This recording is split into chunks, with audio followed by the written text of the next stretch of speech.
Bwana, kwa majina naitwa Msizwa Sio. Niko hapa mbele yenu bwana kupeni taarifa ya tukio lilotokea siku 3 zilizopita. Ilionekana katika video kwamba nimekamatwa na polisi wa South Africa. Ile video ilikuwa ni ya kweli. Ilikuwa ni video ya kweli kabisa, ni mimi ambaye nimekamatwa, mnaona katika ile video.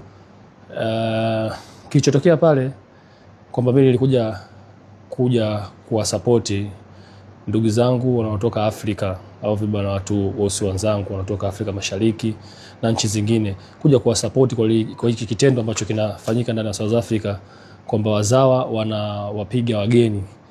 Mimi bwana, kama mzalendo wa nchi yangu Tanzania, nikaona bwana haiwezekaniki kama Mtanzania na support wa Tanzania, na pia ni mtoa taarifa, sio mtangazaji, ni mtoa taarifa ambao mambo yanatokea huku South Africa. Kwa nilipofika pale nikaenda kuangalia kitu ambacho kinafanyika, ambacho nakiona kwenye mitandao. Unajua mimi napenda sana kutoa taarifa ambazo ziko update, yani za kweli, sio tu nione tu kwenye simu alafu niwaambie Watanzania kwamba kumetokea hicho. Kwa nilienda kushuhudia, je, kile kitu ambacho kinafanyika ni cha kweli.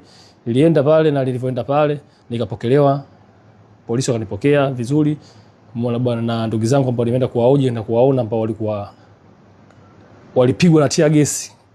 Kipindi cha nyuma nilitangaza kwamba kuna watu wapiga